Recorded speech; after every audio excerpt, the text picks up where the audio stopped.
You can't extend your natural tendency to want to really like stretch your, not in this combination.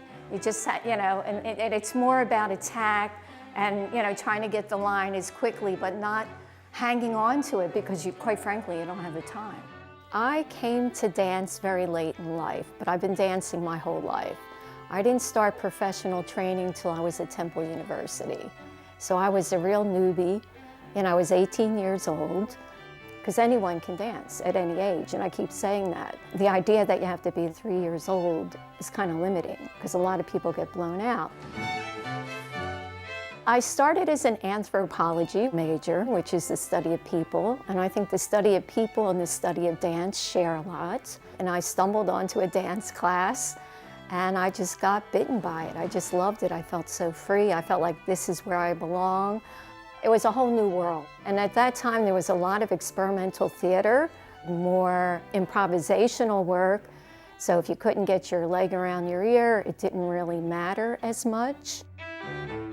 And I thought, wow, this is something I can do. I can kind of create my own style or aesthetic or sensibility using elements from everything I know or experienced.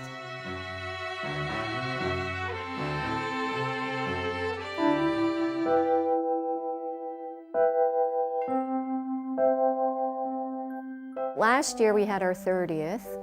I have to say that I've had fabulous dancers.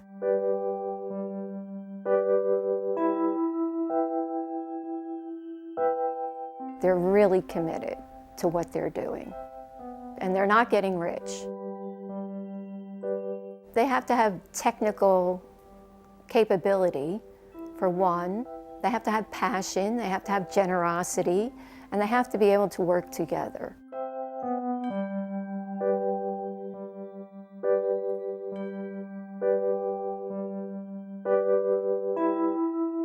The dancers are my collaborators. She allows us to experience the material with her and to help her form it and shape it. That's just the way that she works. It's much more exploring, and she'll show us a combination and then we might alter it and adjust it for ourselves throughout the process. I have to bring something to a rehearsal, or else we'd all just be standing around. And I loved when you were more playful in your face. You were like so like modern dance.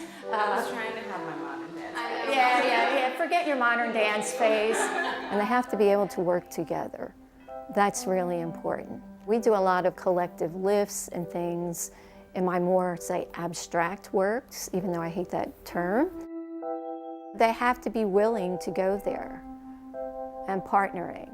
They have to be passionate about the art form, because ultimately the dancers are the interpreters of the dance. If the dancers are not interested in the choreography, it's not going to look like much visually or feel like much or make an impact to an audience. My inspiration comes from many places. Often it is just an idea. It's like literature, music, other people, life. What happens to you personally can inspire a work. In the piece Dig, which became part of a larger piece called the Keepers Project, I was going through my own personal history and reaching out to other people. Like my parents came here from Eastern Europe and Ireland. I always enjoyed working with fabulous artists in all mediums. One of the first biggest pieces was Facing 9 to 5, where I worked with a visual artist who hand drew working people with a number 2 pencil on 8x8 plywood. When you're working collaboratively, new ideas change.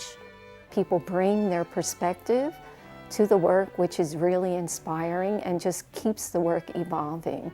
And then of course there's Carmella, who I've been in contact with first as a dancer and then as a filmmaker. And we probably have about 50 or 60 short films. Anne-Marie and I first met as students in dance classes, and she posted an audition notice in the studio, and that's how I came to dance with her. That's how we first started working together. As a dancer, I bring a very unique perspective and skill to working with video and dance, just for my knowledge of the form, my passion for the form as well, and understanding and wanting to tell choreographer stories. SALT was a really long 2-year project.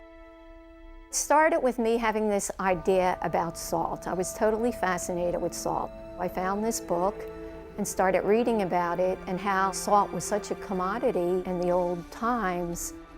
We knew we wanted a video component in that concert. We knew that we had a few dancers that were available to work with us for a few hours on a Sunday. And we decided to kind of work in a raw space. So we actually picked a warehouse space, chose different locations, changed costumes a few times, and brought some salt into the environment. The kitchen dance was born out of a residency that Anne-Marie and I participated in at the Yard on Martha's Vineyard.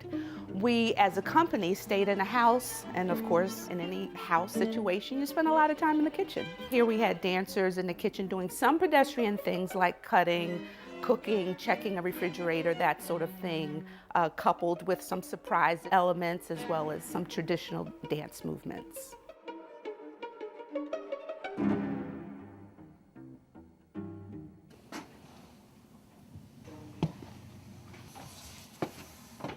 Francis has been a work in progress for a couple years, and it's a small piece.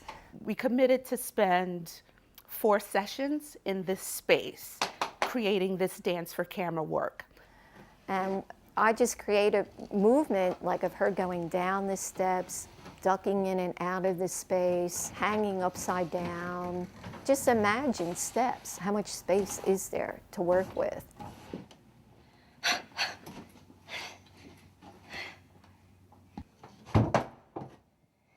Dance can take place anywhere. It doesn't have to be a stage, and it's not a new notion. There's a lot of people just creating their own work because funding is limited. I mean, when you think of the Philadelphia area, there's like 5 schools that have dance programs. So how many of those students are just out there? What happens after school?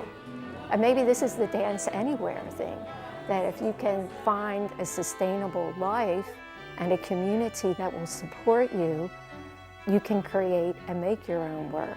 She's out there plugging every day. Whatever comes along, she has done every year. She manages to put something together to find work with organizing projects, getting people involved. I started late, so I'm still doing it. Whereas some people, when they started early, by the time they're 30, if they didn't make it to the Kennedy Center, you know, they haven't made it. To me, it's that whole gestalt of creating, performing, teaching, sharing what you know, and continuing to study that keeps you evolving.